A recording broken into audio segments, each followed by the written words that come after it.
O sistema financeiro, que já chegou no teto de endividamento da classe média, agora se lança sobre os mais pobres.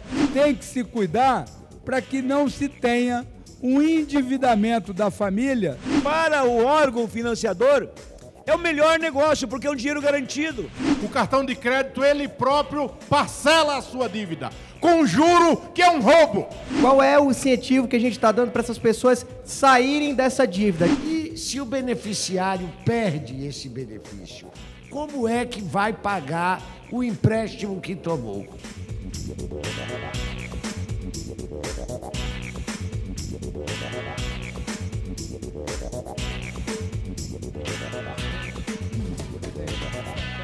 Esta foi mais uma semana em que predominou o embate político entre oposição e governo na tribuna, enquanto o debate das proposições analisadas se concentrou em duas, começando na terça-feira pelo projeto de lei que cria o Plano Nacional do Esporte, estabelecendo metas e diretrizes para o setor pelos próximos 10 anos.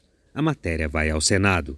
O Plano Nacional de Esporte nada mais é do que você trazer eficiência para o investimento, para o recurso público, investir no esporte. Mas a cereja do bolo, deputado Afonso Ram, é fazer com que o esporte esteja presente na educação básica. Não há motivo de existir uma Secretaria Nacional ou um Ministério do Esporte se a criança, na educação básica, não tenha o professor de educação física lecionando as aulas de educação física. Qualquer país desenvolvido no mundo tem a educação física e a cultura como pilares da educação. Nós guardamos concordância com a proposição, fizemos várias emendas, fomos apresentar destaques, porque achamos que o financiamento para uma política nacional de desporto não podem estar apenas na loteria. A loteria já tem um financiamento de 3,5% da sua arrecadação para o esporte. Mas não tem sentido você apenas manusear o que já está posto. É preciso que nós tenhamos mais recursos. Por isso, a proposição de que criemos um fundo. Nós estamos tratando de um financiamento acessório com loterias. A educação tem loterias, a cultura já tem loteria. E nós pretendemos que a cultura tenha fundo, a educação já tem um fundo, a ciência e tecnologia tem um fundo. Essa emenda do PCdoB, a emenda número 14, indica as diretrizes para a criação do Fundo Nacional do Esporte. A expectativa da criação de um fundo nasce na necessidade de se garantir o fomento ao esporte educacional, ao esporte relacionado à inclusão social, o esporte relacionado à expectativa de transformá-lo de fato em política de esporte, de Estado, algo que se desvaneceu com o fim do Ministério do Esporte e que nós precisamos, inclusive, pensar em reconstruí-lo. Nós temos um profundo respeito e até uma vontade do relator de colocar um fundo. Só que nós temos uma questão de constitucionalidade. Nós temos, houve uma lei aprovada, que modificou uma emenda constitucional de 2021, que está, inclusive, explícito, e por esta razão, nós não criamos o fundo. E discordo e quero dizer que tem várias fontes, sim. Nós estamos alterando a questão da lei de incentivos para que a lei de incentivos financie preferencialmente, prioritariamente, esporte educacional, diretriz 1, que é as escolas públicas, que é tudo que precisa lá, e também o esporte de participação para todos os brasileiros, que é a diretriz 2. Temos várias iniciativas e uma delas é 30% do que vem dos recursos da loteria, eles passarem a ir para a diretriz 1 e 2. É um remanejamento mas é uma diretriz importante, sem deixar os outros segmentos. É importante criar um plano nacional do desporto, mas para isso é necessário financiamento, para que as políticas públicas, de fato, possam ser financiadas. E o destaque do PCdoB vem nesse sentido, de implementação de um fundo nacional, que inclusive os entes federados também possam ter condições para poder implementar essas políticas públicas e para que a gente chegue, inclusive, no patamar de 1%, para que se tenha, de fato, um orçamento público destinado a incentivar o esporte no Brasil. Esses fundos só servem para engessar o orçamento, criar novas vinculações que cada vez menos o gestor na ponta tem liberdade para poder destinar as políticas públicas. Então, o novo é contrário a esses fundos e, inclusive, este aqui. Essa emenda não cria o fundo de esportes. Por que que ela não cria? Porque não é atribuição do Congresso. Essa matéria carece ter origem no Poder Executivo. É uma lacuna que existe. Várias outras frentes têm fundo de desenvolvimento. O esporte precisa. Não é o esporte profissional de alto rendimento. É o esporte de participação, educacional e de formação. É a esses que é dirigido. O que é que o destaque faz? Ele cria diretrizes para, em seguida, se cobrar ao Poder Executivo, seja quem for que esteja na presidência da República, porque essa é uma necessidade para o esporte nacional. Então, o Congresso cria as diretrizes e, em seguida, nós vamos ao governo, seja que governo for, para que ele tome a iniciativa de criar o Fundo de Esportes, porque todos reconhecem que é uma necessidade. Como um Plano Nacional do Desporto retira uma diretriz de financiamento das ações desse plano. Não estamos criando um fundo, estamos apenas colocando como uma diretriz de 1% do Orçamento Geral da União em 10 anos. Acredito que, sem essa emenda, o projeto de lei ficará inócuo. Nós queremos, sim, que, após a implementação desse plano, em futuro breve, nós possamos ter também o Ministério do Esporte instalado, fazendo a interlocução e as políticas públicas para o esporte. Quem vai agradecer são todos nós brasileiros. Termos medalhistas, sejam eles olímpicos, paralímpicos, militares, jogos universitários, jogos escolares, tudo que nós pudermos promover, surdo-olimpíadas, esportes rurais, esportes indígenas. Onde está o esporte, está a oportunidade, está o desenvolvimento, está efetivamente um futuro construído.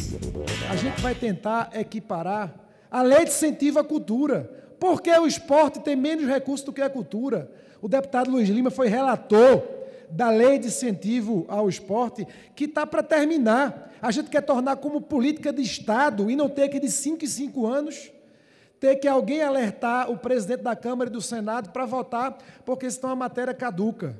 O brasileiro não virou as costas para o esporte brasileiro. Hoje a gente faz história.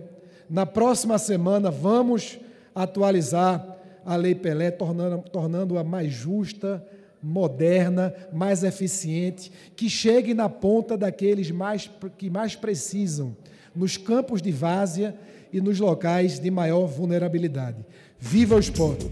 Acredito que o Plano Nacional do Esporte é uma conquista muito importante e, deputado, o esporte é vida, o esporte é saúde, mas é, acima de tudo, um grande instrumento de transformação social e um mecanismo muito eficiente para nós mantermos as crianças dentro da escola, longe das ruas, longe do crime e praticando uma atividade que faz bem não só para a sua saúde física, mas também mental. Por isso, parabéns, viva o esporte brasileiro.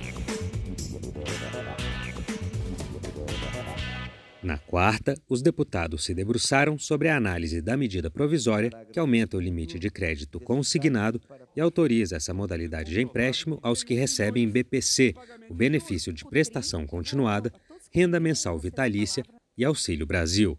Aprovada, a MP agora segue para o Senado. Algo que eu queria deixar marcado para que todos entendam que o empréstimo dos consignados, que os consignados não tem nada a ver com o superendividamento. Porque se o aposentado, se o servidor precisar tomar um crédito, ele pode ir a um banco, ele pode ir em qualquer financeira e fazer esse empréstimo. Só que os juros, nesse momento, no mundo todo, está muito alto. E o único juros baixo no nosso país são os juros dos consignados. Ele pode ir lá, tomar esse crédito, ajustar a sua vida financeira e ter uma vida com mais saudável, uma vida financeira mais saudável, graças aos consignados. O sistema financeiro, que já chegou no teto de endividamento da classe média, agora se lança sobre os mais pobres, provocando o excessivo endividamento das famílias. E, além disso, senhor presidente, colegas deputados e deputadas, a sanha do setor financeiro agora se dirige às pessoas que são beneficiárias do benefício de prestação continuada e até as pessoas que são beneficiárias do auxílio emergencial. Vejam só, o benefício de prestação continuada é o salário mínimo. O auxílio emergencial é de R$ 400. Essas pessoas agora poderão se endividar em até 40% dessa renda tão exígua para se endividar com o setor financeiro do país. Essa é uma possibilidade que visa ajudar. No entanto, sempre é oportuno nós relembrarmos as famílias brasileiras de que só use o financiamento quando realmente precisa, quando esse financiamento vai propiciar uma atividade que vai gerar um retorno para aquela família. Tem que se cuidar para que não se tenha um endividamento da família sem a necessidade adequada. Para o órgão financiador, é o melhor negócio, porque é um dinheiro garantido. Porque assim que entra o salário, a sua parte já está reservada. Ele não perde. Por isso se chama consignado. Então, sabe aquela coisa que é o bom que faz bem, é o bem que é bem bom? É bom para todos. Claro que desde que não cria aí um bolo de neve, uma ciranda, tem um equilíbrio. Eu gostaria de evitar aqui um mal-entendido no que se refere a essa margem de consignação. Isso, efetivamente, isso não é um limite para a contratação de crédito. Mesmo quando se alcança aí o teto da margem, uma pessoa pode continuar contratando outros empréstimos e financiamentos ou contraindo dívidas em seu cartão de crédito. Só que esse débito será muito, mas muito mais caro do que uma operação de desconto automático, como frisou aqui o deputado Pompeu de Matos, que conhece muito bem a matéria, até por já ter sido bancário. Então, é a escolha de Sofia, porque está passando miséria. São mais de 5 milhões de superendividados aposentados no Brasil, passando miséria e sendo arrimo de família de desempregados. E, por outro lado, nós, esta Câmara dos Deputados, não tem coragem de tomar uma medida que fira os interesses dos bancos neste país, do capital financeiro, para dar sustentação à vida dos aposentados brasileiros, que não seja aumentar o seu endividamento e, portanto, aumentar a sua capacidade de se endividar e de botar a corda no pescoço na sua vida e na vida das suas famílias. A medida provisória é boa, o relator Bilac Pinto melhorou a proposta do governo e assim abrange mais pessoas, servidores públicos e faz com que a economia melhore do nosso país, tendo em vista que a facilidade para o crédito aumenta e assim vamos aumentar o consumo e melhorar a economia sem dúvida nenhuma. Chegamos a essa situação que não tem saída, porque as pessoas com poucos recursos fazem a feira e não conseguem pagar a conta, não conseguem pagar o cartão de crédito. O cartão de crédito, ele próprio parcela a sua dívida, com juro que é um roubo. Você entra no cheque especial, o juro é outro roubo. As famílias ficam sem saída. Então, por mais que seja desagradável votarmos essa matéria, nós protegemos mais as pessoas, o aposentado, a pessoa carente, votando favorável a essa matéria. qual é a solução que ele encontra? Transferir dinheiro do Estado diretamente para o sistema financeiro, colocando um nível de endividamento para as famílias que já estão numa condição de extrema vulnerabilidade que é insustentável. Esse dinheiro não vai ser utilizado para movimentar a economia, mas vai ser para pagar suas contas no banco, ou seja, vai ser transferência de dinheiro de programa social para pagar o sistema financeiro. A gente está votando a medida onde a gente autoriza que usuários do Auxílio Brasil possam acessar empréstimos, senhor presidente. Isso, 40% de um auxílio que está sendo dado pelo governo para tirar a pessoa da miséria, tá? Que não tem sustentabilidade a longo prazo. E qual é o incentivo para essa pessoa sair dessa condição a partir do momento em que ela adquire essa dívida?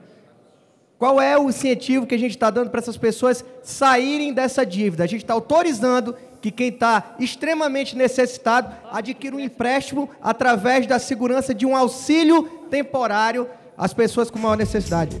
O benefício é temporário. O benefício tem revisão periódica. De 2 em 2 anos, o benefício é revisado. E se o beneficiário perde esse benefício, como é que vai pagar o empréstimo que tomou?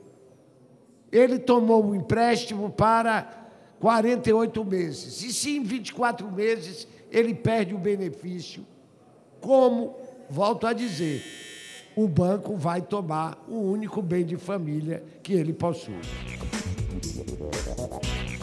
Temas de interesse nacional, debates em plenário, as reações e propostas dos deputados, fatos e opiniões. Essa decisão do Superior Tribunal de Justiça que negou às famílias que têm membros com doenças que não estão elencadas no rol da ANS a cobertura das despesas de tratamento pelos planos de saúde privadas, uma das mais infelizes da Corte da Cidadania. Justamente a Corte da Cidadania, o Tribunal da Cidadania, negou um dos direitos fundamentais elencados como direito social na Constituição Federal às famílias brasileiras, o direito à saúde. Esta Casa possui instrumentos normativos adequados para reverter os efeitos desta decisão insensível, antissocial do Superior Tribunal de Justiça. E precisamos fazê-lo antes do recesso, senhor presidente. Não podemos nos acumpliciar com a morte iminente dessas pessoas.